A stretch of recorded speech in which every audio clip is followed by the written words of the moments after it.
हाँ देखिए, इससे बहुत लाभ होगा। जो बुजुर्ग हैं उनको लाभ होगा, इससे काफ़ी लाभ होगा। जहाँ उन्हें आना जाना होगा तो निश्चित तौर से काफ़ी लाभ होगा। तो ये जो पेरेंट्स की मांग थी कि जो उम्र है घटाकर कुछ कम की जाए, देखिए अब जो नेशनल एजुकेशन पॉलिसी आई उसमें 6 साल उम्र है, लेकिन क्योंकि हम जल्दी कर रहे हैं सारा का सारा, क्योंकि माननीय प्रधानमंत्री जी ने कहा कि 2030 तक हमें वो लागू करनी है, लेकिन हम 2025 में लागू कर रहे हैं। तो इसलिए हमने एक इस प्रकार की छूट दी है बच्चों को, जिससे काफ़ी बच्चों को लाभ होगा। क्योंकि काफ़ी अभिभावक हमें मिले थे कि उनको बच्चा पिछली क्लास में दोबारा से दाखिल करना पड़ेगा, तो बच्चे में थोड़ी सी हीन भावना आएगी। तो हमने उसके लिए प्रयास किया और वो काम हमने किया है कि 6 महीने की उनको हम छूट देंगे, तो जिससे सारे बच्चों को लाभ होगा। शिक्षा के सत्र को बेहतर बनाने के लिए सरकार क्या प्रयास कर रही है? क्योंकि सरकार बहुत अच्छे प्रयास कर रही है। जैसे अभी आपने देखा कि हमने टैब बच्चों को दिए, 5.5 लाख टैब दिए।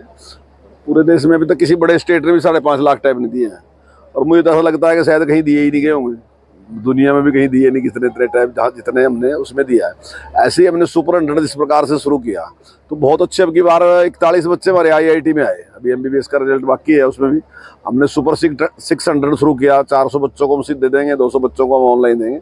और अभी हमने बुनियाद कार्यक्रम शुरू किया, जिसमें हम 9th क्लास का जो बच्चा होगा उसको भी कोचिंग देंगे 1 सप्ताह में 2 पीरियड, ताकि आने वाले टाइम में डॉक्टर बनने के लिए, इंजीनियर बनने के लिए उसको प्रोत्साहन मिलेगा।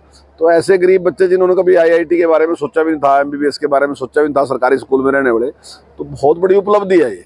और ये उन बच्चों के लिए नहीं है, देश के लिए बहुत बड़ा महत्व रखता है कि अगर काबिल आदमी कहीं सही जगह नहीं जाएगा तो देश को ही उसका नुकसान है। तो सारे को देखते हैं। राहुल गांधी को लेकर कांग्रेस सड़कों पे ऐसा क्या नहीं, कोई ऐसा कुछ नहीं है राहुल गांधी के साथ कोई नया हुआ। उससे पहले मेरा ख्याल है कि शायद 20 से भी ज़्यादा ऐसे सांसद या विधायक हैं जिनको सजा हुई इस प्रकार की, उनकी मेंबरशिप खत्म हुई है उनकी। कोई राहुल गांधी पहला व्यक्ति नहीं है। कानून तो सबके लिए समान है। देखिए, वो चाहे कोई भी है, चाहे वो सत्ता पक्ष का है, विपक्ष का है, चाहे वो बड़ा है चाहे छोटा है, अब जो संविधान में है तो वो तो सबके साथ एक जैसे हुआ। जी बात करें जी 2016 का JBT टीचर की ट्रांसफर नहीं हो रही, वो जल्दी हम ट्रांसफर करने वाले हैं, और मैं समझता हूँ आने वाले 2-2.5 महीने में ये सारा काम कंप्लीट कर लेंगे। क्योंकि उनको अपने जो स्टेशन थे ना, परमानेंट स्टेशन को देने थे, वो अभी तक दिए नहीं गए। हालांकि हमारा सबसे पहले प्रयास तो उनका ही था, लेकिन क्योंकि वही बाद में आते थे, पहले हमने PGT TGT वगैरह करके उसके बाद उनका नंबर आता था। तो आने वाले टाइम में जल्दी हम उसको कर देंगे। सर, इनेलो की पदयात्रा चल रही है, कितना लाभ मिलने को देख रहे हैं, क्या है? नहीं देखिए, पदयात्रा अच्छी होती है, चाहे कोई भी करे, चाहे वो BJP करे, चाहे लोकदल करे, चाहे कांग्रेस करे, कोई भी करे।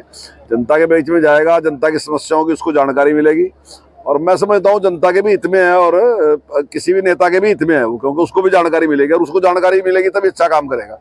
तो मैं तो स्वागत करता हूँ, जो भी हैं सबके सब यात्रा करें, लेकिन यात्रा का फायदा तब होगा जब हम लोगों के साथ जुड़ के और लोगों की समस्याओं को समझेंगे अगर, तो फिर तो यात्रा का फायदा होगा। नहीं तो फिर यात्रा खाली यात्रा ही रह जाएगी। JJP BJP के नेताओं के देखा जी आपस में तकरार ना कोई तकरार नहीं, हमारा बिल्कुल बढ़िया है सारा। आगामी चुनाव वो गठबंधन के साथ लड़ा जाएगा या अलग अलग? नहीं, इसके बारे में तो हाईकमान फैसला करेगा। नहीं देखिए, इसका फैसला हाईकमान करेगा। ना ही चौधरी वीरेंद्र सिंह कर सकते हैं, ना मैं कर सकता हूँ, ना कोई कर सकता है। हाईकमान जो फैसला करेगा वो सबके सब मानेंगे, उनके हाथ में।